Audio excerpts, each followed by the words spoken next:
tardes a todos. Gracias por venir. Este es un día muy importante para la facultad, porque vamos a empezar una serie de actividades que no son muy comunes todavía en nuestro país, pero nosotros queremos hacerlas aquí. Y para eso tenemos la buena voluntad de la empresa EDESA. Ustedes la conocen, digamos, de nombre, por lo menos la conocen. Es una empresa que tiene presencia en todo el territorio de la provincia, porque no es poca cosa, pero ahora la van a conocer en detalle gracias a la colaboración de toda su gente, que está dispuesta, como poca gente en este mundo, a confesar o a transmitir sus secretos técnicos, que a nosotros, estudiantes de ingeniería, siempre nos viene bien. Con estas actividades nosotros queremos empezar lo que se llama la Cátedra de Empresa, que es una alianza estratégica que tiene la universidad con las empresas de medio. Hemos empezado gracias a una voluntad, a tener las conversaciones que hemos tenido con el ingeniero Hugo González, a trabajar de forma conjunta.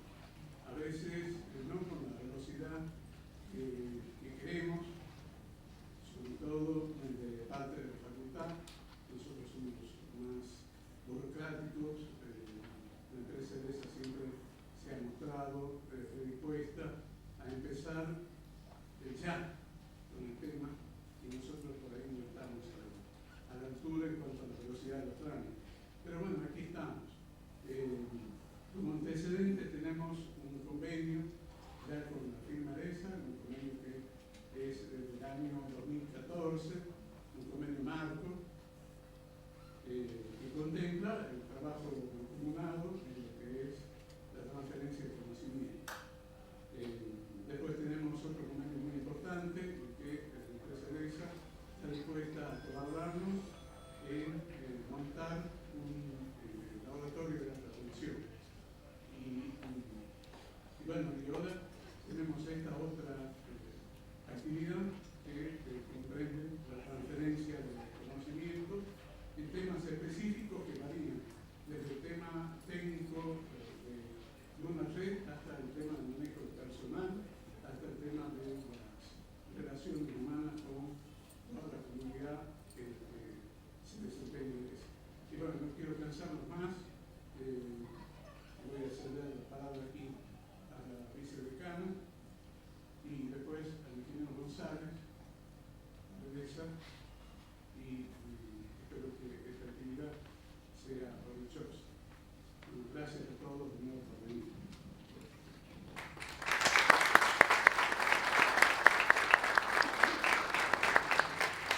Buenas tardes, bienvenidos los estudiantes y bienvenidos especialmente a los profesionales de la empresa EDESA. Esto es como un sueño hecho realidad, digamos, desde que llegamos a la gestión con el ingeniero Pedro Romagnoli. El ingeniero estuvo viendo la forma de gestionar la creación de la cátedra de empresa. Por supuesto, yo lo acompañé como vicedecana, lo acompañé permanentemente, y bueno, después de un tiempo esto se ha hecho realidad. Estamos acá todos presentes, está la empresa presente. Les quiero aclarar que desde mi punto de vista, es el acercamiento más grande que la Facultad de Ingeniería ha tenido con la empresa. Es la primera vez que se va a dictar una cátedra de empresa, que agradecerle especialmente a los profesores aquí presentes la voluntad de colaborar con nosotros en la formación práctica, especialmente de nuestros futuros egresados. Estoy segura que esto va a ser un éxito y les doy las gracias a todos los presentes.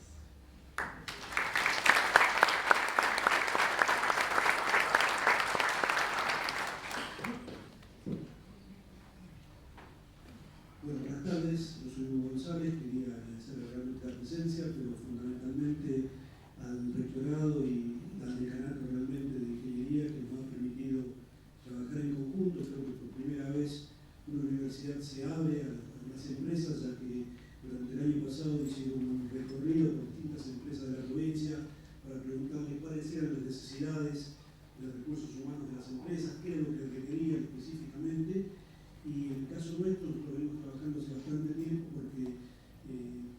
luchamos bastante para que esta actividad, que es precisamente la carrera de Ingeniería Electromecánica, se llevara a cabo, dado que nosotros teníamos que salir a buscar ingenieros fuera de la provincia y nos costaba realmente mucho que se radicaran aquí. Esto nos beneficia realmente porque entendemos que vamos a suplir las necesidades nuestras realmente con gente precisamente que esté afincada acá y que pueda radicarse en el lugar de origen, lo cual entendemos que es una de las grandes cosas que podemos hacer realmente por la provincia.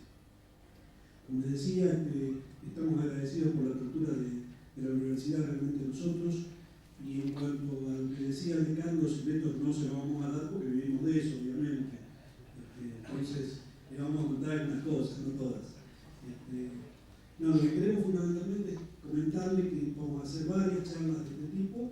La intención, cátedra de empresa suena muy académico. Nosotros lo que queremos transmitirle qué es lo que hacemos habitualmente, qué es una empresa de energía eléctrica, cómo se mueve una empresa de servicios, que es algo totalmente distinto a lo que ustedes van a ver habitualmente en una empresa de producción o en cualquier otro tipo, porque la forma de trabajo es absolutamente distinta, la forma de requerirse, la que se requiera frente a las necesidades que tiene la empresa también son distintas, y hace falta una cultura, crear una cultura diferente a lo que es una empresa. Lo voy a ir viendo ustedes y vamos a ir trabajando un poco entre todos para que puedan ustedes realmente llevarse una idea de lo que es esta empresa.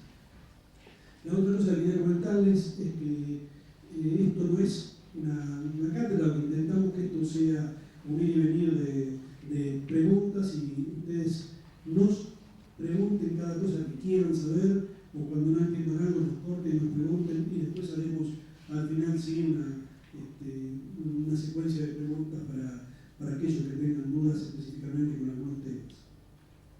Como decía, este tipo de charlas va a ser una por mes, si Dios quiere, un jueves de cada mes, en el cual vamos a tratar de abrir la empresa en cuanto a cómo son las tareas. Hoy, por ejemplo, vamos a dar una cosa que es muy importante para nosotros, que es la vinculación de nuestra empresa con el mercado eléctrico nacional, es decir, cómo interactúa nuestra empresa con los distintos agentes que hay en el mercado, que son las cosas más importantes, que CAMESA, que es la empresa que regula la energía en el país, que despacha la energía en el país, cómo se transmite esa energía al resto de las provincias y cómo se hace a partir de allí para llevarla a cada uno de nuestros hogares o de nuestras fábricas. Desde allí se puede trabajar precisamente cómo está compuesta la empresa después de esto, es decir, una vez que nosotros veamos cuál es el panorama general, podemos ir viendo en cada uno de los sectores de la empresa y de las distintas gerencias, de los cuales acá hay varios gerentes presentes, incluso una niña que estamos preparando para gerente allá, pero le agradecemos realmente, y la intención es en estas clases poder, como decía precisamente el decano antes, poder abrir una empresa y que ustedes pregunten y sepan realmente cómo es la filosofía de trabajo. De parte mía, nada más que agradecerles y dejarlo con Jorge Salvano, que le va a comentar un poco las primeras estas. Y vuelvo a decir, cualquier cosa, cualquier duda, estamos a su disposición. Una cosa también importante, sepan que a partir de este momento, cualquier duda que tengan fuera de esto, estamos dispuestos a escucharnos, a recibirnos en las oficinas y poder transmitirle lo que nosotros sentimos sobre cada uno de los temas que ustedes puedan presentarnos. Muchas gracias.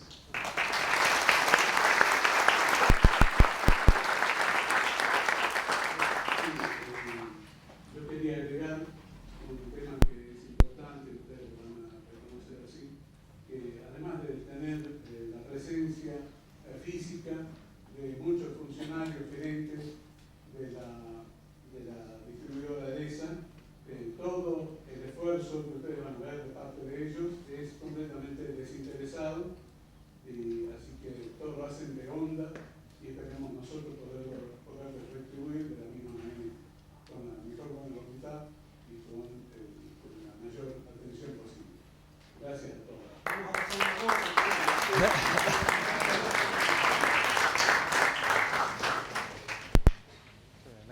Hola, hola. Hola. Ah, bien, perfecto.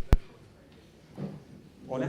Bueno, buenas tardes, gracias por la presentación. Como dijo el ingeniero González, yo soy Jorge Salvano, soy gerente de administración de la concesión de EDESA. Agradecemos la invitación de la Facultad de Ingeniería y la posibilidad de tener este contacto con todos ustedes. La charla esta pretende ser interactiva, así que si ustedes tienen alguna duda, algún comentario, me levantan la mano si quieren que aclaremos alguna cosa, si quieren que profundicemos en alguna otra. La idea es que lo vayamos haciendo así por las dudas que ustedes se lleguen a dormir y después cuando lleguemos al final no saben si la pregunta era una duda o soñaron realmente cuando estaban dormidos. Esta presentación tiene que ver con la actividad principal de EDESA, o sea, el corazón, lo que le da origen a la empresa, que es la distribución de energía eléctrica.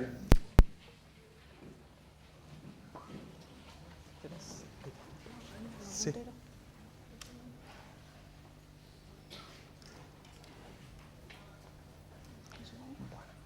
Con este paso.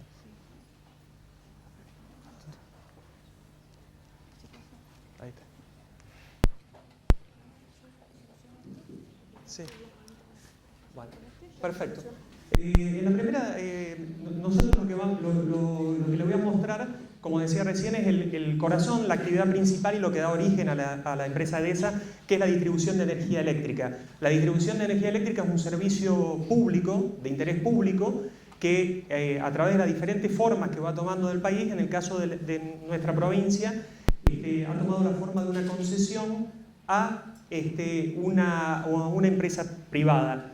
En el caso particular de EDESA, el área de concesión es equivalente a los 155.500 kilómetros cuadrados de la provincia y coexisten dos empresas principales. Una es EDESA, que es la que hace la distribución de energía eléctrica en el sistema, lo que nosotros le llamamos el sistema integrado, el que está conectado a toda la red nacional, y por otro lado la empresa ESED que ustedes ven ahí, que es la que tiene la concesión del servicio disperso, que son en algunos lugares donde existen principalmente puestos sanitarios, dependencias policiales y hogares particulares, y ese servicio no está vinculado a la red, sino que se brinda a través de paneles solares.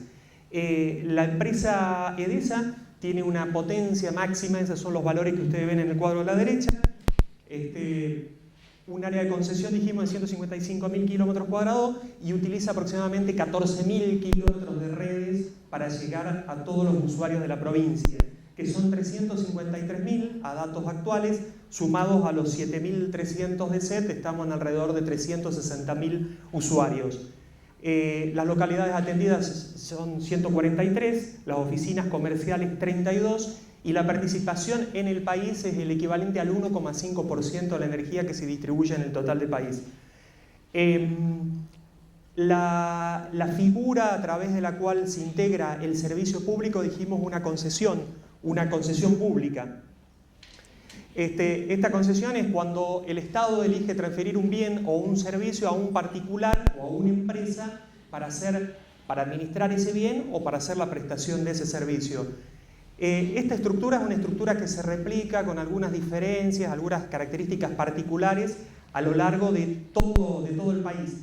La única diferencia es que ese servicio público puede estar prestado por sociedades anónimas, por una sociedad anónima con participación estatal mayoritaria o directamente por el Estado. Lo que ven ahí es que todo este sistema de distribución tiene su origen aproximadamente en el año 1992, donde las primeras concesiones fueron las de Edenor y Edesur en la ciudad de Buenos Aires, y lo que se fue organizando es haciendo una división vertical de lo que es la cadena del servicio público de electricidad. La producción, que es la generación de energía, el transporte de energía a través de líneas de alta tensión, que es para llevarlo a las diferentes provincias, y después la distribución. Eso se organizó en 1992 a partir de la Ley 24065, que es el marco regulatorio nacional. A partir de ahí las provincias fueron adhiriendo y fueron replicando esos marcos y tomando la misma estructura, dejando lo que ven ahí dos actividades que son de jurisdicción federal, o sea, el Estado nacional es el que se encarga de esas actividades, que es la producción o generación de energía, el transporte y en la jurisdicción provincial queda finalmente la distribución, que es lo que realiza EDESA, brindar el servicio de redes para que la energía llegue a cada una de sus casas, de sus escuelas, de los hospitales y de sus plantas industriales, todas sus actividades diarias. En el marco nacional, las actividades son reguladas básicamente con la participación de 3 entidades. Por un lado, la Secretaría de Energía de la Nación, que es la que después vamos a ver en un ratito, que es la que establece los precios, fija las políticas generales del sector eléctrico.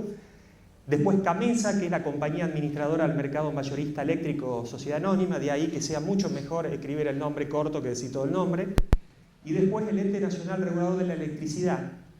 Finalmente, en la jurisdicción provincial tenemos dos entidades, que es la Secretaría de Energía de la provincia, que también fija lineamientos sobre la política energética provincial, y el ente regulador.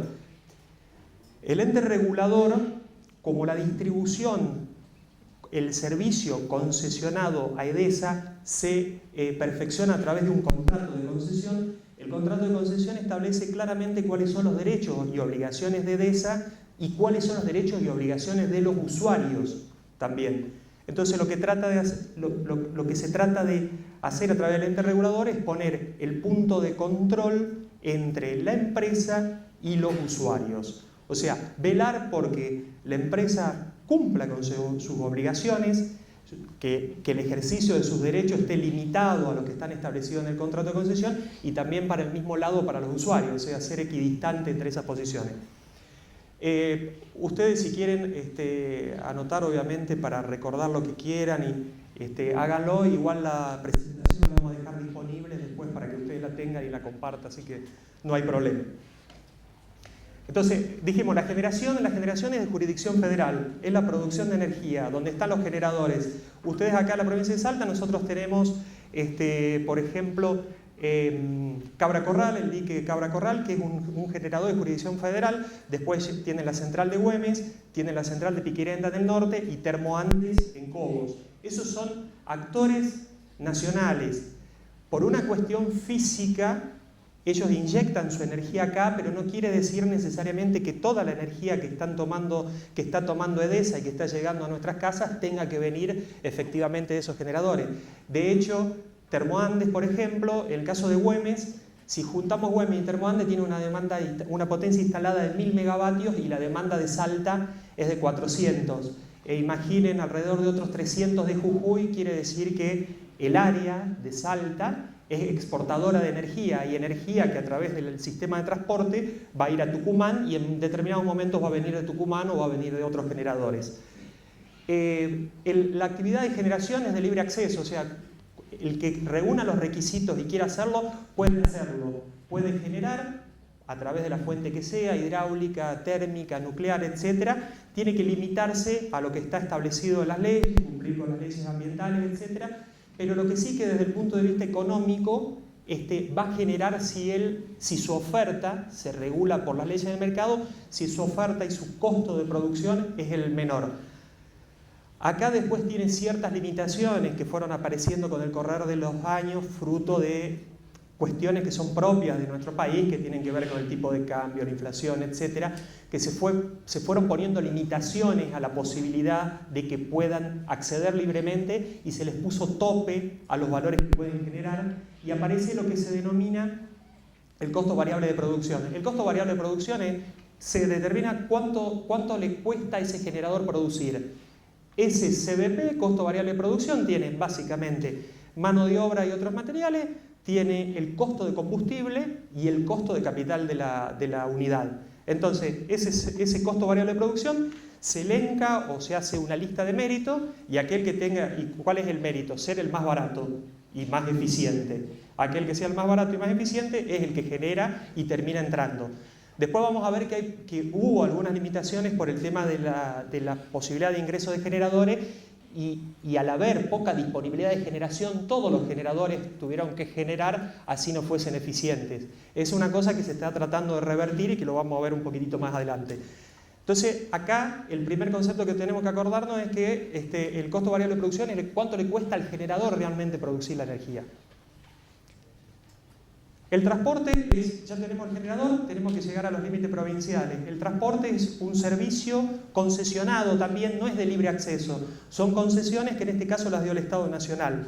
Nosotros tenemos dos sistemas de transporte, que es un solo agente a nivel de todo el país, que es Transener, que es transportista en extra alta tensión, con niveles de 220 kV hasta 500 kV. Y después, en la jurisdicción NOA, que abarca todas las provincias del NOA, está Transnoa, que es la transportista hasta 132 kV. En el tema de tarifa, fíjense que ahí tienen ya una componente, dice el ENRE, y acá interviene el ENRE que habíamos visto en las primeras diapositivas, le fija las tarifas, o sea, el servicio tiene también una fijación de tarifas a partir de la regulación nacional y no pueden poner el precio que quieren, sino que el precio es regulado. ¿Cómo se conforma el precio? Hay líneas de 132, se calcula cuánto es el costo de capital de esa línea, o sea, lo que se invirtió, cuánto se está amortizando de esa línea, cuánto se debe operar y mantener. A partir de eso se dice, bueno, esta línea tiene un costo de tanto, se divide por los megavatios y ese es el costo de transporte. Hoy, para que tengan una idea, ese costo de transporte para la jurisdicción del NOA es equivalente a todas las transportistas y es de 151 pesos por megavatio, o si lo quieren mejor, 15 centavos por kilovatio. Y finalmente, nuestra actividad, que es la jurisdicción provincial, que es la distribución de energía. Es una actividad que, replicado del marco de la 24065, que es el marco nacional, se estableció el marco provincial a través de la ley 6819, que lo que hizo es tomar lo que eran las instalaciones de las anteriores, las empresas preexistentes, Agua y Energía, Dirección Provincial de Energía, en la jurisdicción provincial, y creó una empresa local que es EDESA y después la concesionó, llamó a una licitación y hubo un accionista que ofreció por esa empresa. El contrato de concesión tiene una duración de 50 años y comenzó el 12 de agosto de 1996, o sea que ahora estamos en el año 23 de la concesión. El contrato de concesión tiene periodos que se denominan periodo de gestión, en el cual vuelve a analizarse todas las condiciones de prestación del servicio, cuánto cuesta, cuáles son los costos de mano de obra, cuáles son los costos de capital, qué es lo que necesita esa empresa para funcionar, cuál es el mercado, y se llama una nueva licitación para ver si el accionista existente manifiesta su voluntad de seguir con el negocio o si, así más allá de eso, manifieste su voluntad de seguir con el negocio, haya otros interesados en participar de ese negocio. O sea, lo que está tratando de hacer es dándole movimiento a la concesión. Cuando arrancamos dijimos jurisdicción federal, jurisdicción provincial, generación, transporte, distribución de energía. Esos son los tres segmentos principales que conforman el mercado y así también los tres agentes principales, o sea, agentes generadores, agentes transportistas y agentes distribuidores. Las transacciones, nosotros decimos, toda esa conexión física es lo que se denomina el SADI, que ustedes habrán escuchado, el Sistema Argentino de Interconexión. También se le llama mercado eléctrico mayorista porque conforma toda la estructura de los agentes del servicio eléctrico nacional. Lo que pasa es que el mercado eléctrico mayorista lo usamos normalmente para designar el mercado donde ocurren las transacciones. O sea, yo como distribuidor le compro al transportista, le pido a Camesa que me mande energía del generador, etc. Y se administra todo eso dentro del mercado. En la Argentina nuestro mercado tiene 324 generadores, 8 transportistas. El transportista de todo el país es Transener, en líneas de 500, que ustedes seguramente han escuchado nombrar o las vieron cuando llegan a la rotonda de Güemes y van hacia Tucumán, ven esas líneas grandes, un poquito más adelante ven unas líneas grandes que cruzan, en la famosa línea de 500 que une Bracho-Tucumán con Resistencia Chaco. Las líneas de 132, si fueron por la Arenal, ven un monumento inmenso que son líneas de 132. Y en el resto de las jurisdicciones, como NEA, Centro, Buenos Aires, existen transportistas también de energía que cambian solamente, tienen la misma finalidad, pero trabajan para esa región. De ahí que se llaman Transnea, Transva en el caso de la provincia de Buenos Aires, etc. Fíjense que distribuidores son 77, Y ya les explico un poquitito los grandes usuarios mayores y grandes usuarios menores. ¿Por qué 77 distribuidores y no hay 24 como la cantidad de provincias argentinas más Ciudad Autónoma de Buenos Aires? Porque en algunas jurisdicciones, por el tamaño propio del mercado, las empresas se desdoblaron. Entonces, en el caso de Capital y Gran Buenos Aires, ustedes van a tener Edenor, Edesur, hay 2 empresas, y después en Provincia de Buenos Aires está Eden, Edes, o sea, distribuidora Norte, distribuidora Sur, Edelab y Edea, que es distribuidora Atlántica. Por ejemplo, ustedes tienen otra cosa, Mendoza optó también por hacer otra división que tiene Demsa, que es distribuidora de la provincia, después tiene Destesa, que es de la provincia de Mendoza, y después tiene, por ejemplo, Cooperativa de Guaymallén y Cooperativa de Godoy Cruz, que a la vez esos operan independientemente como agentes del mercado eléctrico mayorista en la línea de distribuidores. En la línea de distribuidores que ven los 77. En el caso de las cooperativas, yo nombré recién el caso de las cooperativas de Mendoza, que directamente son agentes del MEM, hay otras cooperativas que están en las instalaciones del distribuidor. En el caso particular de Edesa, en la jurisdicción no hay cooperativas. En Tucumán no hay cooperativas, en el caso de Delar, que es la distribuidora de La Rioja, no hay cooperativas. En el caso de Provincia de Buenos Aires hay muchísimas cooperativas, pero que le compran su energía directamente al distribuidor y no van al mercado eléctrico mayorista. El otro caso es Córdoba, que tiene también muchísimas cooperativas. El gran usuario mayor y el gran usuario menor solamente tiene una distinción de potencia. Ellos pueden, a diferencia de nosotros que adquirimos la energía directamente de Edesa, me refiero a nosotros como usuarios, ustedes en sus casas adquieren directamente de la energía de la red. En ese caso Edesa tiene que comprar la energía que le da y a la vez brindarle el servicio de redes para que esa energía llegue a vuestra casa. En el caso de los grandes usuarios mayores tienen libertad. Lo único que se diferencia son los límites de potencia, a partir de que potencia, energía, etcétera, pueden hacerlo. Pero ellos tienen la libertad de ir a buscar un generador, contratar particularmente, y vienen y me dicen, che, Edesa, yo ya tengo mi energía, vos prestame la línea y me pagan por ese servicio. La diferencia entre esos usuarios y los usuarios generales es que Edesa tiene que comprarla, entre los generales, me refiero a todos nosotros, Edesa tiene que comprar la energía en el mercado para destinársela. Ellos directamente la tienen. Eso es lo que nosotros comúnmente se llama ese servicio de facilitarle la red y cobrarle a esos usuarios por el uso de la red, es lo que se conoce como peaje o prestación adicional de la función técnica de transporte. Otra vez, mucho mejor decirle peaje que decirle todo el nombre completo. Para que ustedes tengan un ejemplo, en el caso de la jurisdicción de Salta, hay 2 UMAS, que es Alto Noa, que es el shopping, y el Hiper Libertad. Esos compran directamente a su generador y usan las redes de Edesa. En el caso de los GUMES tenemos 39, que generalmente son los usuarios que están ubicados en el parque industrial, por ejemplo, la cerámica, etc. Bueno, mire, esto era para... obviamente no era para que copiaran los nombres, ¿no? Porque no se ve nada, pero este es el... Ahí está. Bueno, el que ven acá es lo que nosotros llamamos, de la izquierda, es lo que llamamos el SADI geográfico. O sea, ahí ven, se alcanza a ver muy poquitito porque es muy, muy grande toda la dimensión del país, la escala. Pero el que tienen a la derecha es el equivalente en barras del sistema y que ustedes ven en línea de 132. Eso para que tengan una idea ustedes de la dimensión y de las características del sistema nacional. Es lo que corresponde exclusivamente al sistema de transporte de la provincia de Salta. Fíjense que ustedes ven las líneas hacia el norte, que terminan en el punto extremo, ese negro al final es Piquirenda, que es un generador del mercado eléctrico mayorista. La línea azul que ven cruzando hacia Chile es la que vieron cuando cruzan la autopista de acceso a Salta, o la vieron en San Antonio de los Cobres, que es la línea de 345 que une Termoandes con Chile.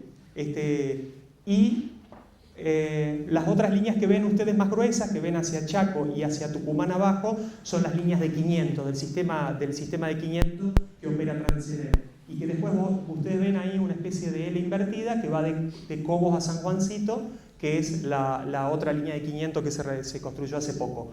Ese es el sistema de transporte regional de Salta. Eso es lo mismo, nada más que está replicado en lo que tiene que ver con las barras. Lo que estábamos viendo antes geográfico, ahora lo vemos en instalación de transporte. Ahora hablemos un poquitito, recién dijimos generación, transporte y distribución, generación de libre acceso, transporte regulado, distribución regulada. El CVP, que era el costo variable de producción de un generador.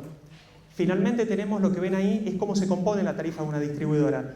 La tarifa de la distribuidora se compone de los 4 componentes federales que vimos recién, que es los precios estacionales de energía, precio estabilizado de transporte, generación distribuida, impuestos y tasas provinciales, y después tenemos el valor agregado de distribución y los impuestos y tasas provinciales.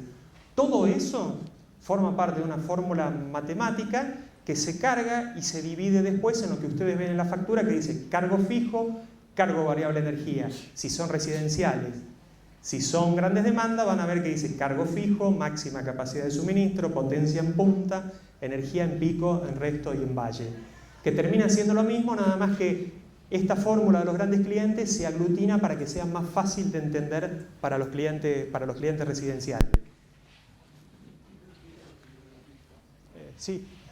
Generalmente, ¿por qué la división entre cargo fijo y cargo variable? Porque el cargo fijo está contemplado para remunerar lo que son las instalaciones y el servicio habitual y fijo que tiene la distribución. Y el cargo variable es para tener en cuenta la energía que se está consumiendo. Ustedes piensen que cuando estamos pensando en la distribución de energía, la distribuidora tiene que leer, distribuir, atender los reclamos independientemente que el consumo del usuario sea 0 o sea 100. ¿Por qué? Porque hay muchas instalaciones puestas, el gran costo del servicio es llegar con todas las instalaciones. Piensen que hay instalaciones de 132, instalaciones de transformación y después hay instalaciones de media tensión a baja tensión y después líneas preensambladas en las calles y recién ahí llega a sus hogares. Si no hubiese demanda, o independientemente de que ustedes un mes consuman 0 o consuman 100, el costo fijo es muy alto porque hay muchas instalaciones y muchos activos puestos a disposición para la prestación del servicio. Entonces, ustedes piensen esto como un análogo hidráulico, o sea, lo que estamos hablando es que todo esto es el caño y la energía es el agua. O sea, si ustedes van a demandar 150 litros un mes y el mes siguiente van a demandar 0, el caño tiene que estar dimensionado para que llegue eso al punto de demanda. Sí. Nosotros tenemos un gran problema de incertidumbre en la industria nuestra. Cada uno de ustedes que va a comprar alguna vez cualquier equipo para su casa, nosotros no sabemos. Cualquiera puede comprar esta tarde una estufa, la lleva a su casa y la enchufa. Por lo tanto, las instalaciones nuestras tienen que estar preparadas para que cada uno de nosotros pueda tener la energía que necesita. ¿Cómo logramos eso? Adivinos somos, pero no tanto.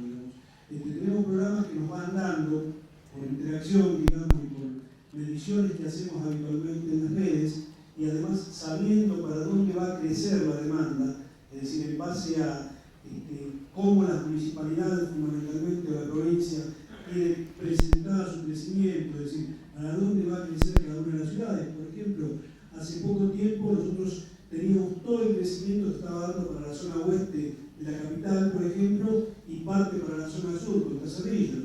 De repente empezó a crecer la zona norte de una forma realmente muy importante a través de lo que fue todo lo que es Barrio Guárico, todo lo que fue la zona correspondiente al Parque del Bicentenario. Además, eso creció en una forma realmente muy importante y en base a estos programas que le digo yo, tuvimos que ir cambiando nuestra forma de planificación y agregando transformadores en la estación transformadora que está frente a la Católica, por ejemplo, que arrancó con un solo transformador y ya tiene 3 transformadores del orden de cada uno 30 megavatios, de 30 megavatios y uno de 20. Pero lo que les digo es que nosotros tenemos que ir trabajando de una manera que las instalaciones estén preparadas para que la demanda pueda absorberla en el momento que la demanda lo necesite. Por eso que tenemos que tener un cargo fijo que de alguna manera nos permita, aunque sea, amortizar una pequeña parte de la inversión que hicimos. Lo que dice Hugo es que lo que tenemos que hacer nosotros, una de las grandes tareas, es predecir cuál va a ser la demanda. Entonces hay indicadores de cómo se comporta, como decía recién, pero aparte no es un desafío solo nuestro, sino de todo el sistema eléctrico nacional, porque es un sistema que cuando vimos todo el país, lo que tiene que hacer en todo el país, instante por instante, es igualando oferta con la demanda. De ahí que sea la proyección también, la formación de precios, sea cosa muy, muy complicada, porque la electricidad, es decir, ahora, mañana nos levantamos, está todo despejado, hace calor, la demanda se fue, creció a 1000 megavatios en el país y los generadores tienen que estar, o el sistema tiene que estar adaptado para poder absorber ese crecimiento de demanda. Acá empieza ya, hasta recién veíamos la concesión del mercado eléctrico mayorista, generación, todo lindo, y bueno, y acá se empieza a complicar, porque si no se complica, ¿para qué estaríamos nosotros? No tendríamos trabajo. Entonces nosotros en la conformación de la tarifa dijimos, va un precio estabilizado de transporte, que es 151 pesos por megavatio, 15 centavos, y después va un precio estabilizado de energía, que todavía no lo traté. El precio estabilizado de energía es lo que se junta para pagarle al generador que estuvo produciendo la energía. Pero acá viene ya una de las primeras diferencias, que es que el precio estabilizado lo tiene que aprobar la Secretaría de Energía. Entonces, la Secretaría de Energía, desde varios años atrás, vino una mecánica básicamente que se originó con la salida del proceso de devaluación, donde los precios por el tipo de actividad, o sea, un generador, estamos hablando de combustible que tiene precio dólar, instalaciones que generalmente estamos hablando de turbinas turbovapor, máquinas turbogás, centrales hidráulicas, etcétera, que tienen muchísimo componente importado, entonces son generalmente precios de generación expresados en dólares por megavatio. Entonces, a la salida de la devaluación, hasta el momento ahí se mantenía 1 a 1, no había inconvenientes, pero a la salida de la devaluación, el precio del generador, el costo, empezó a crecer. Entonces, la Secretaría de Energía, por una cuestión de decisión de política nacional, dijo no se va a trasladar ese precio completo, sino que se va a poner topes al precio. Eso es lo que nosotros llamamos como precio estabilizado de la energía.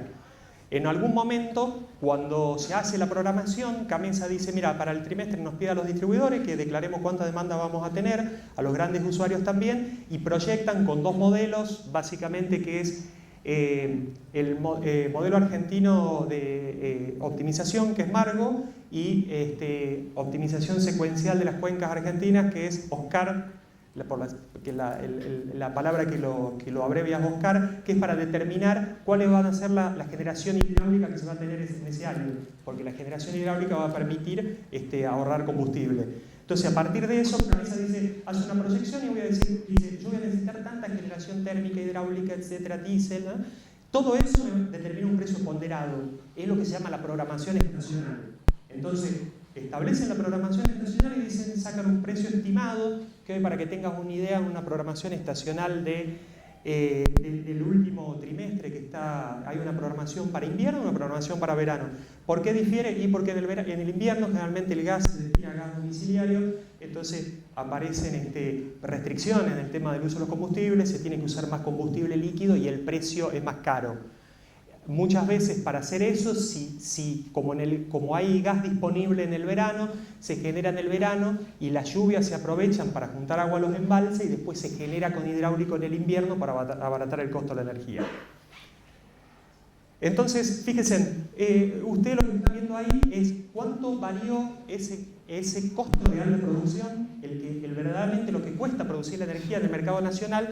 Arranca en diciembre del 2015 en 681 pesos el megavatio, dividido 68 centavos el kilovatio, y estamos terminando allá en el orden de los 2.400, 2.300 pesos por megavatio, 2,4.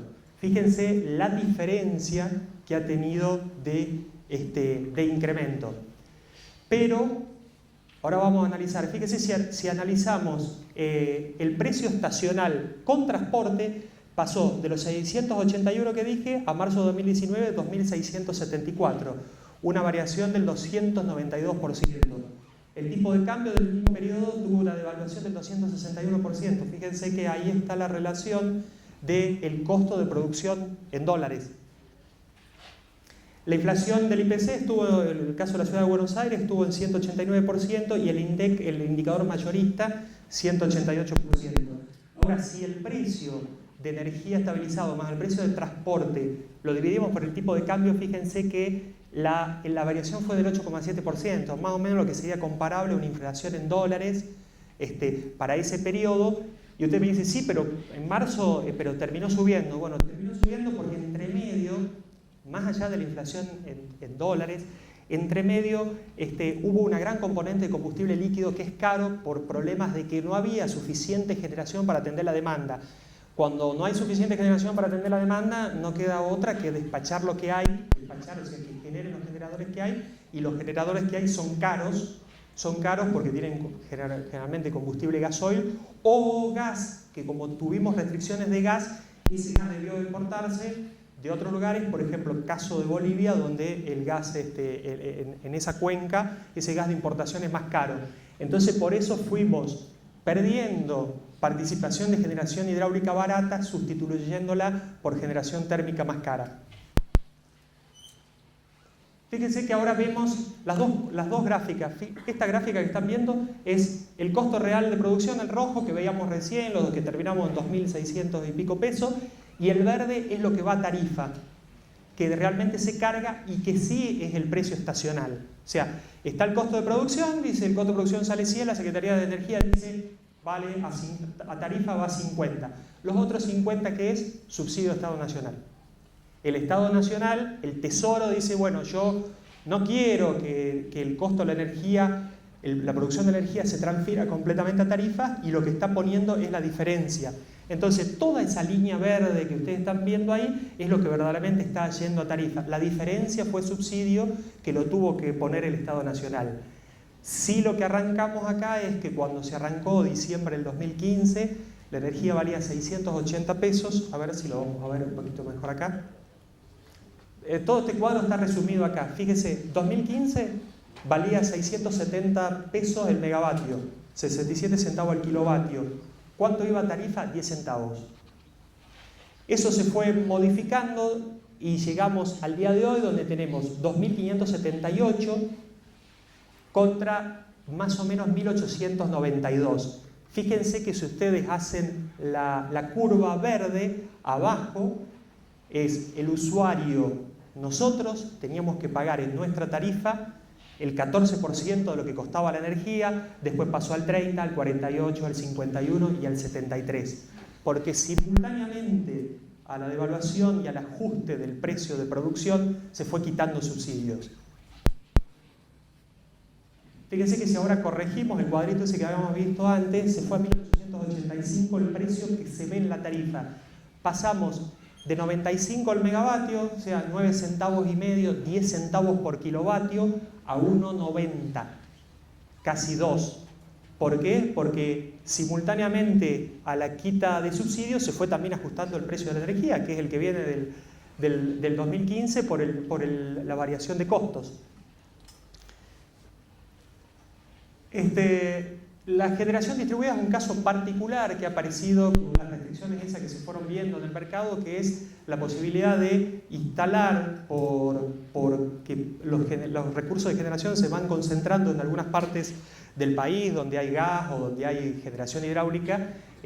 Los sistemas, ampliar la capacidad de transporte se fue complicando, con lo cual los sistemas de transporte quedaron cada vez más cargados. Ustedes piensen en lo que son equivalente a rutas cada vez más largas, donde cada vez cuesta más llegar a la punta. Entonces dijeron, bueno, miren, la opción es, como el generador está ubicado lejos de los puntos de suministro, ir distribuyendo generación, que generalmente está representada por grupos diésel chicos, para que puedan mejorar la tensión y no tenga problemas de tensión. Hasta tanto se puede ampliar el sistema de transporte. Cuando hay esos problemas de generación, esos generadores se instalan directamente, por ejemplo, para que ustedes tengan, nosotros veíamos el unifilar de Salta, ¿se acuerdan? Allá en la punta está una línea que es 200 y pico kilómetros y está Orán-Tartagal. En lugares como esos aparece generación distribuida para tratar de mejorar los niveles de tensión. En ese caso, los costos de generación tienen que ser pagados parte por el distribuidor y parte por Camesa. Finalmente, la componente que nos quedaba ver del servicio o de la jurisdicción federal son todos los impuestos. Y esto no es menor, porque cuando estábamos hablando de que si estamos hablando en base 100, del costo de la tarifa, uno de los impuestos más importantes que tiene la energía es el impuesto al valor agregado, con una tasa que variará de acuerdo a la condición fiscal entre el 21 y el 27%, más el impuesto al cheque. Entonces, si el servicio cuesta 100, ya va a haber que cargar el concepto de impuestos que percibe el Estado Nacional alrededor de un 25% ponderado en las diferentes categorías de clientes. Además de la tasa de control y fiscalización del ENRE, del ente estoy hablando del ente nacional, ¿sí? Entonces, repasando, esto es lo que teníamos, los componentes de la tarifa, los 4 federales, el precio de la energía, la generación distribuida, los impuestos, el transporte, el valor agregado de distribución y después allá al último los impuestos y tasas provinciales. Y ahora dice, ¿qué es el valor agregado de distribución? Bueno, de todo lo que cobramos, de todo lo que percibe EDESA en la factura, el valor agregado de distribución es lo que corresponde a la actividad propia de EDESA. Con el valor agregado de distribución, EDESA tiene que operar y mantener las redes existentes, ampliar las redes nuevas, atender nuevos clientes, darles suministro, recibir los reclamos y atender los reclamos de los usuarios existentes, además de leer las actividades comerciales básicas, que es leer, facturar, distribuir las facturas, etc. Y mantener toda la estructura a lo largo y a lo ancho de la provincia. Eso es lo que corresponde al valor agregado de distribución. Todo el resto, si nosotros decía el análogo hidráulico que hablamos, un caño que el generador era el que metía agua en la punta, ese agua viene por el caño, nosotros tenemos que tratar de que llegue finalmente al usuario final y después por toda esa actividad, por la operación y mantenimiento de eso, por ese ampliar esa instalación, es la remuneración que va a recibir el distribuidor. Fíjense que todo eso, lo que estábamos viendo recién, más o menos se compone en esta estructura final. Cada 100 pesos que está en la factura final, que esto es genérico, con participación un poco mayor, un poco menor, es genérico para todas las distribuidoras del país. La tarifa es la misma, y es la misma no en valores económicos, sino conceptualmente, o sea, que hay generación, hay transporte de energía, hay impuestos y hay valor agregado de distribución. El valor agregado de distribución difiere en qué sentido. Nosotros cuando yo empecé la exposición, ¿se acuerdan que decía que EDESA tenía 14.000 kilómetros de redes y la distribución abarcaba los 155.000 kilómetros de la provincia? Ahí ya hay una cosa importante que es el factor de dispersión. Ustedes piensen que en el caso de Capital Federal hay millones de clientes, pero concentrados en un área que debe ser 80, 90 o 100 kilómetros cuadrados.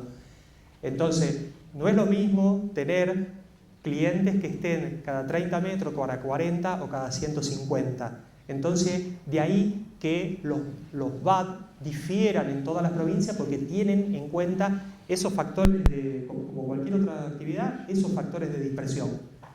Fíjense, impuestos nacionales 24, impuestos y tasas provinciales 6, abastecimientos 50%, VAT 20%. Eso es más o menos la distribución de lo que viene facturado en la factura. O sea, cada 100 pesos, 20 son los que corresponden al valor agregado de distribución. Claro, sí, a eso también hay que incluir la generación aislada, que en el caso, cuando empecé la exposición, en el caso particular de EDESA, nosotros tenemos 23 centrales generadoras, 22 centrales generadores, que atienden a un sistema de aproximadamente, aparte del DECET, porque el DECET es exclusiva, pura y exclusivamente con paneles solares. En el caso de EDESA es con generación aislada, caso San Antonio de los Cobres, Iruya, Nazareno, Lacapato, Cobres, etc.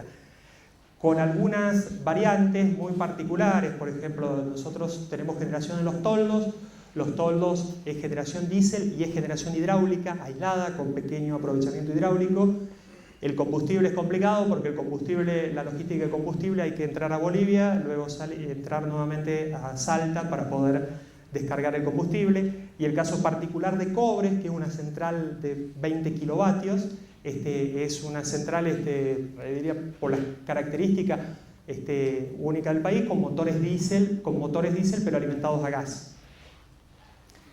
El valor agregado de distribución, repasando y tratando de interconectar lo que vinimos hablando, el valor agregado de distribución se deriva del contrato de la concesión y del contrato de concesión.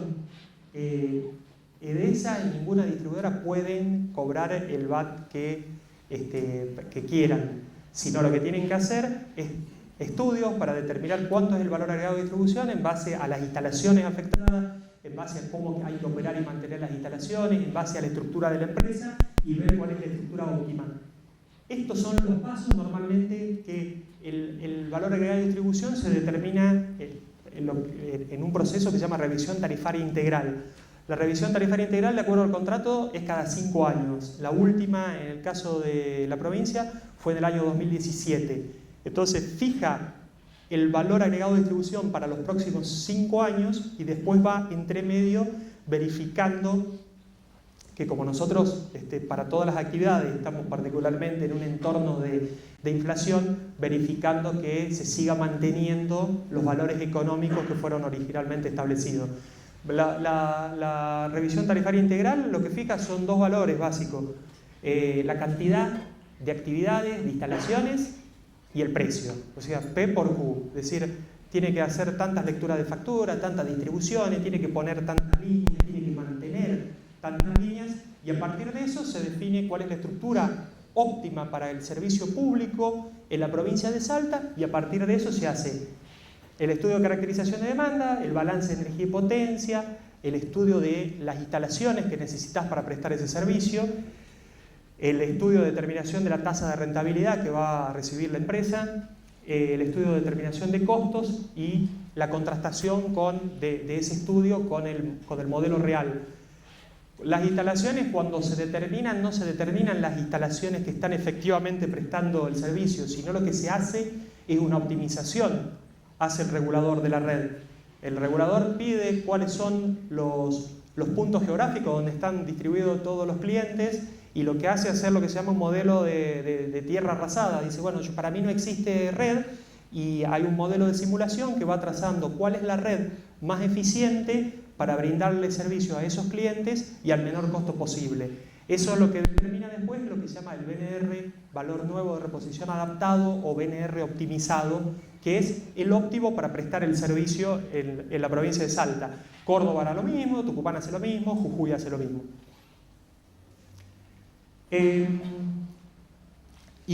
Tratando de vincular un poquito con el tema de que hablamos de los costos de generación, que son altos, de por qué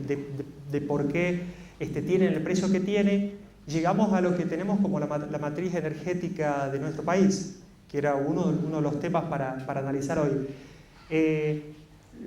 Lo que ven acá en una especie, en las porciones más grandes, nuestra alta dependencia, como muchos países, pero fundamentalmente para nosotros, para la Argentina, nuestra gran dependencia de los hidrocarburos, petróleo, gas. Estamos hablando de que nosotros estamos en alrededor del 85% de nuestra matriz energética son combustibles fósiles.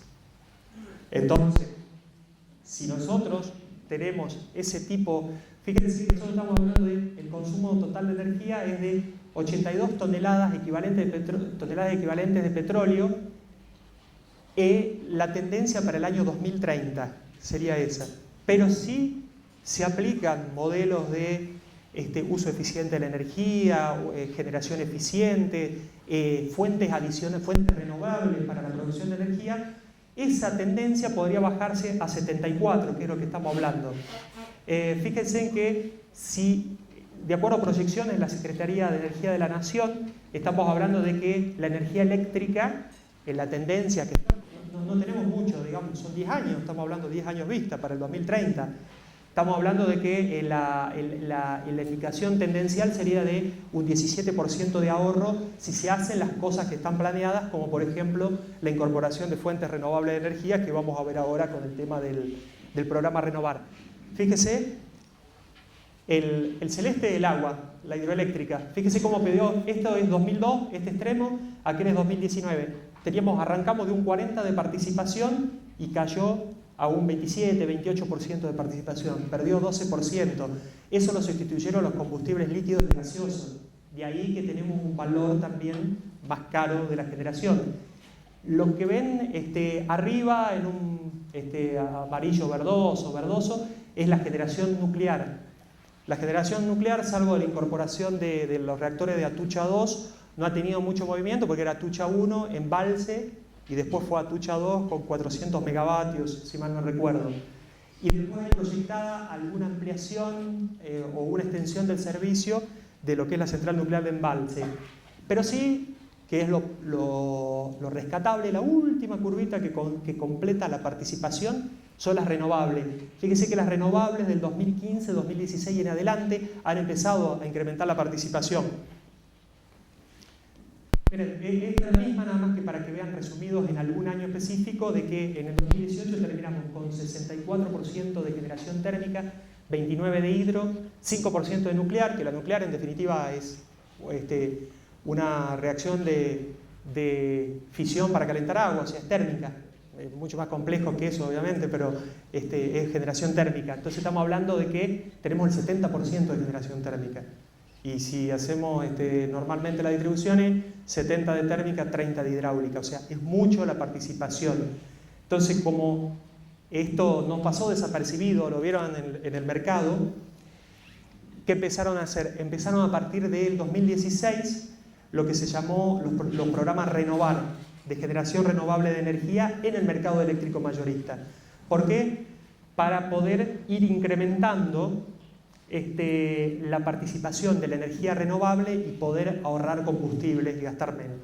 No sustituye la potencia, el efecto principal, importantísimo, es el tema ambiental, la reducción de emisiones de dióxido, gases de nitrógeno, etc., al ambiente, pero también cuánto se ahorra de combustible. Se ahorra muchísima plata en combustible. Fíjense que en el 2017 hubo, por las características particulares de las instalaciones, en el año 2017 se instalaron 753 megavatios renovables, en el 2018 se duplicó, 1452, y 1533 es lo proyectado para este año. Fíjense que la vedette en todo esto es por ahora la energía eólica, porque la energía eólica, los molinos tienen primero que son potencias mucho más grandes y tienen una forma de instalación, y se instalaron en lugares del sistema, sobre todo el sur argentino, donde esa instalación se pudo hacer rápida. Y no precisan la superficie de los paneles solares para igual capacidad de potencia. Entonces tenemos, sí, importante, fíjense que hay esos 22, 23, 24 que ven abajo, la columna más chiquitita, tiene que ver con biogás, o sea, con producción con generación relacionada con biomasa. La solar, que creció, pasamos de 8 en 2017, 191 en el 2018 y en el 2019 207. Para acá, para lo que es la generación renovable, en el caso particular de Salta, en San Carlos hay dos proyectos ya que se llaman, dijimos, Renovar. El Renovar hizo 3 rondas. 1, Renovar 1,5, 2, y ahora está en marcha la tercera, que son para proyectos hasta 10 megavatios que van en redes de los distribuidores. En el caso de los anteriores proyectos hay uno adjudicado y en marcha, y para conectar, que es un proyecto de 80 megavatios en Cafayate, abriendo la línea Pampa Grande-Cafayate, muy cerquita de Cafayate, a 5 kilómetros 6. Justamente el domingo está proyectado el corte para abrir la línea de 132, hacer la estación transformadora y ya conectar el parque. Fíjense que estamos hablando de un quinto, el 20% de la potencia de Salta equivalente, lo cual es muy bueno. Y después hay 2 proyectos más que están de 10 megavatios en San Carlos, que también están adjudicados y en espera para comenzar la construcción. Y en el caso del Renovar ya hubo consultas para un pequeño aprovechamiento hidráulico en Campo Alegre, que es 1 megavatio, y 2 megavatios solares en Cafayate también, muy cerquita de Cafayate. Fíjense que todo esto, porque ya obviamente había gente que estaba analizando y que vio que la matriz energética, la dependencia de los combustibles líquidos, gas, costo, hay que bajar el costo de generación, y es por eso que se lanzó en el 2015 y después fue modificado en el 2016 los planes Renovar. que fíjense que el objetivo que tiene es llegar al 2025 con un 20% de energía renovable. Entonces es muy ambicioso, estaba hablando de llegar al 8% del 2018. El 2018 se demoró por el tema de que todos estos proyectos requieren inversión en dólares, la devaluación los retrasó, hubo problemas con las garantías, etcétera, pero están en marcha. De hecho, uno de los más grandes, ustedes lo habrán escuchado, es Cauchari, cerca de San Antonio de los Cobres, pero del lado jujeño, y hay una ampliación de Cauchari. Cauchari es 300 megas, o sea, casi toda la demanda de Jujuy, más que toda la demanda de Jujuy, y después muy próximo a Cauchari hay otro proyecto que también está adjudicado, y aparte la ampliación del mismo Cauchari, que en total son en el orden de los 400-500 megavatios. Fíjense que el objetivo está, es decir, el hidroeléctrico más o menos se va a mantener porque los proyectos hidroeléctricos son los grandes. Los grandes requieren muchísima inversión, son las centrales por arriba de los 1000 megavatios, requieren procesos muy grandes y son muy complicados también por el tema ambiental. Porque si bien las generaciones hidráulicas requieren embalses que inundan muchas superficies, que generalmente modifican el clima del lugar, y es difícil el manejo de eso y la aceptación de la gente en los lugares que tienen que hacer esa modificación. De los últimos años habrán escuchado que había dos proyectos hidráulicos grandes que eran en Santa Cruz, que los iban a hacer empresas chinas, después se pararon, arrancaron y están en modo pausa. Fíjense que para el 2025 la proyección sería que el renovable va a llegar al 20% y entonces le está sacando al térmico la participación. Y ese es el objetivo de ahorrar, de poder sacarle participación al térmico y ahorrar costos. Para que se den una idea, en los primeros renovar se licitaron, nosotros hablamos que el costo para esta programación, teniendo en cuenta gas y toda la fuente, está en $74. $72 el megavatio. Si los renovables estuvieron, para los proyectos solares, estuvieron licitándose en 55. El Renovar 2 estuvieron en 48, 44, $48 por megavatio, o sea, está bajando casi $30 el costo de generación. Lo que sí hace es que por las horas de funcionamiento del solar, el solar lo que hace es estrictamente ahorrar combustible, porque si hay 100 megavatios de parque solar, cuando llegó la noche se va a apagar y hay que meter 100 megavatios gas, o habrá que entrar con la venta de Cabra Corral si tiene disponibilidad de agua, para un ejemplo de Salta, si tiene para generar, o habrá que despachar una turbovapor, etc.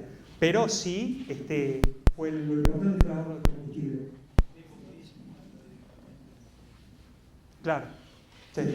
Me apuntaba, digamos, una cosa que va en contra de todo esto, digamos, el riesgo país. Mientras más alto está, los costos de todo este equipamiento expresado en dólares son cada vez más altos, y la devaluación también impide que se puedan hacer.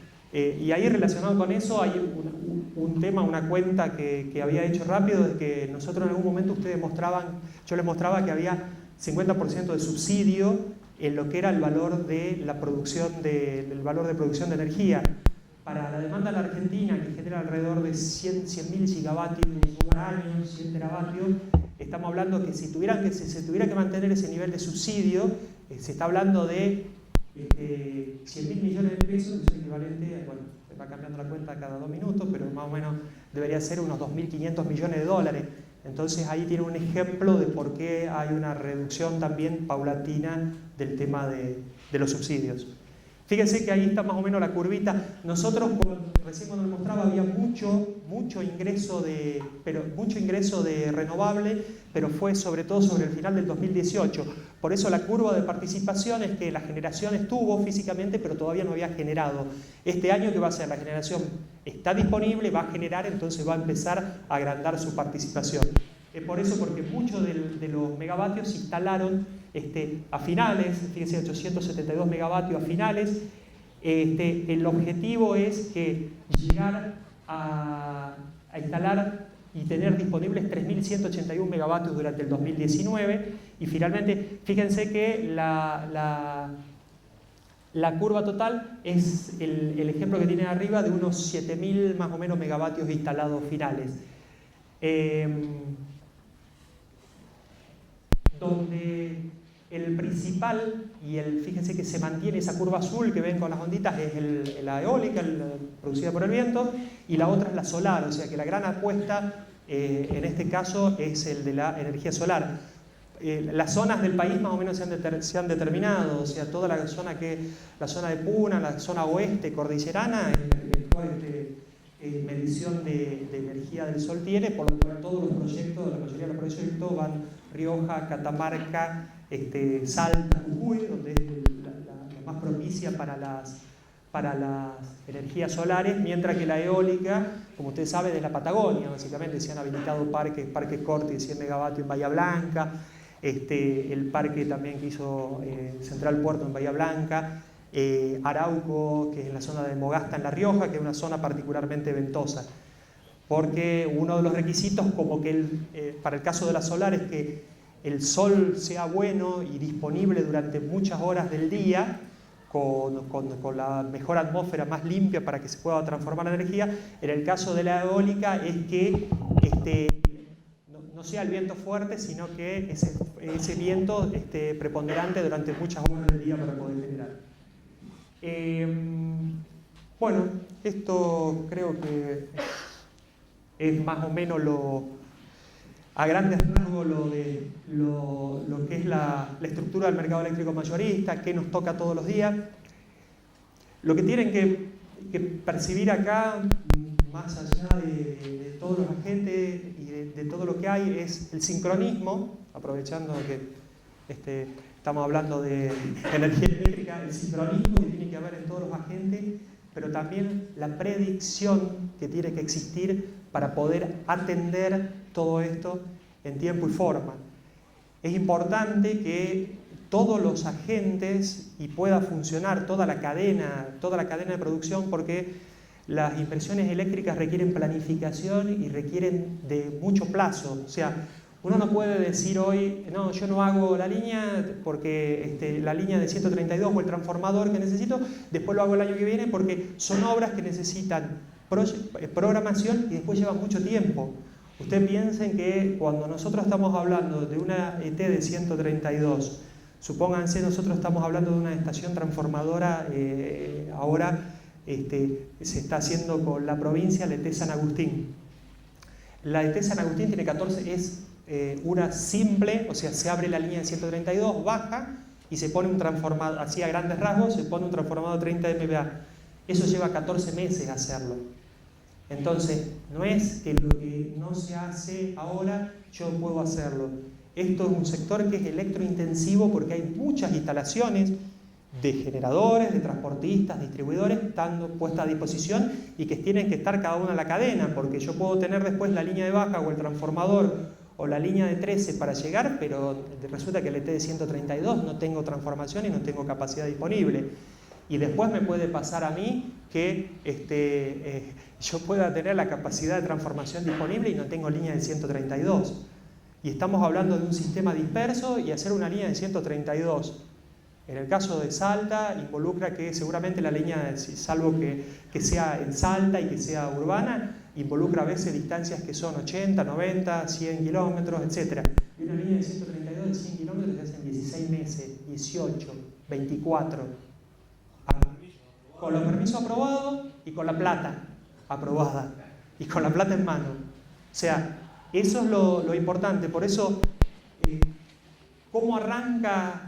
Nosotros vimos, yo les mostré el sistema de arriba para abajo, del generador al distribuidor.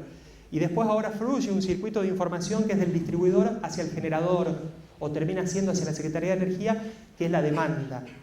Por eso tenemos que planificar la demanda y tratar de proyectar. Nosotros, CAMESA, cuando va a proyectar qué máquinas va a despachar para hora a hora poder satisfacer, me pide que yo la energía que voy a demandar la proyecte a 4 años. Es decir, me dice, decime por estación, por mes y por tipo de día, cuánta energía vas a necesitar. A partir de esa energía, hace las proyecciones CAMESA y hace las proyecciones de los transportistas y determinamos cuáles son las ampliaciones del sistema de transporte, y CAMESA las señales que le da a la Secretaría de Energía le dice, che, mira, la demanda tenemos que ir planteando cómo cubrimos esa demanda. Entonces, el corazón de todo esto nace en poder predecir con la mayor exactitud posible cuál va a ser la demanda para que a partir de ahí puedan dimensionarse todas las instalaciones para poder llevar a prestar un servicio con continuidad y con la calidad adecuada. Yo decía ahí, la demanda proyectada sirve como ingreso para determinar cuáles son los ingresos, cuáles son los requerimientos de generación y cuáles son los requerimientos de transporte. Y a partir de eso, ¿cuáles son los drivers para tener en cuenta para determinar la demanda? Bueno, Hugo lo decía recién, cuando hablamos nosotros de proyección de demanda, si son residenciales, bueno, ¿cuáles son los proyectos de nuevos barrios que tiene el Estado provincial, el Estado municipal? ¿Cómo está creciendo la demanda? ¿Cuántos clientes van creciendo mensualmente? En el caso de los grandes clientes, bueno, ¿cuál es la correlación que tiene con el PBI? Si el PBI está cayendo, si van a ir a producir menos, si van a producir más, cuáles son las variables macroeconómicas. Básicamente, las que tienen que ver con los residenciales son variables de confort, y las que tienen que ver con la grande demanda tienen que ser con variables macroeconómicas y con el estado general que tiene la economía. Por ejemplo, en los efectos que hemos visto nosotros en los últimos años, y sobre todo del 2001, 2002 para acá, es un crecimiento del consumo específico residencial. Los usuarios residenciales cada vez consumen más. Y vos decís, sí, pero hay lámparas y esto, sí, pero hay un elemento que se metió por el clima, que es el tema de los aire acondicionados. Los aire acondicionados cambió las características de consumo de los usuarios residenciales. Cada usuario residencial ahora demanda más, porque el aire acondicionado pasó a ser no un artículo de lujo, sino que es una cosa común que se precisa en todos los lugares. Entonces, lo que era normalmente antes una demanda residencial, que un usuario residencial tenía 3 kilovatios de demanda, hoy tiene 6, hoy tiene 7 en el pico. Y después van a aparecer desafíos nuevos. O sea, desafíos nuevos es, acá en el caso de Salta la tienen, la ley 7824 de balance neto, que es del 2014, y es la posibilidad que tienen los usuarios residenciales, también las grandes demandas, pero de generar y de inyectar a través de energía renovable su energía en la red. Entonces, nosotros tenemos ya clientes en esa operatoria, 10, 12 clientes que están inyectando una potencia del orden de los 500 kilovatios, 700 kilovatios. Hay otros proyectos, y el año pasado se difundió porque es nacional, pero Salta lo tiene del 2014, Santa Fe lo tuvo un poco antes de la nacional, en el 2016. Y después van a aparecer nuevos desafíos, que un tema es, nosotros ahora conocemos los autos híbridos, pero el auto eléctrico es una cosa que ya está a la vuelta de la esquina. Más temprano que tarde es un desafío que va a haber también que analizar, que es la incorporación de los autos eléctricos y la posibilidad, que ya otros países la tienen, de que el auto eléctrico funcione acá como balance neto. O sea, si vos tenés el auto, hay un momento que lo enchufás a la red, lo cargas, hay un momento que lo enchufás a la red y lo descargas y descargas tu batería, pero la posibilidad, ya hay modelos eléctricos, Renault tiene la Kangoo para uso comercial, que es eléctrico, que la pueden comprar, pero que también implican, yo les decía, ustedes en su casa, normalmente el residencial histórico era 2 kilovatios, 3 kilovatios de demanda, después si tiene aire acondicionado, el pico está demandando 6 kilovatios, 7, dependiendo de lo que tiene, pero un auto eléctrico se está hablando de potencias de 14 kilovatios, entonces, ¿viste? Vos llegás a tu casa, vos decís, no están dimensionadas las redes para eso, va a haber que transformar las redes porque enchufaste el auto a cargar y el que estaba afeitándose no se puede afeitar porque saltó la térmica. Entonces, bueno, vamos a tener que empezar a ver cuáles son esas cosas. Esas cosas no es mañana, ¿no? Es hoy. Esas cosas es hoy. Así que es un desafío nuevo que tenemos que, igual que las energías renovables, que tenemos que aprender de esos desafíos. Y bueno, y como creo que la energía nos transformó, la energía fue el factor transformador en el pasado, porque a partir del dominio del vapor, la energía nos permitió hacer un montón de cosas, y cambió el mundo. La energía cambió, nos cambió antes y nos va a cambiar ahora también. Muchas gracias.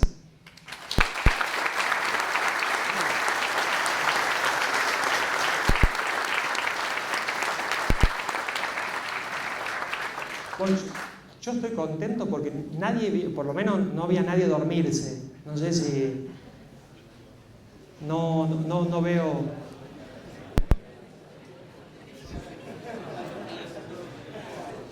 Bueno, queremos agradecer entonces a la gente de EDESA. Lo vamos a estar esperando entonces el próximo mes. Creo que le toca al ingeniero Hugo González. Así que, bueno, espero que aprovechen muy bien esta clase que están recibiendo, que creo que no van a recibir los demás. Muchas gracias y agradecer nuevamente al ingeniero de EDESA. Gracias, Iván.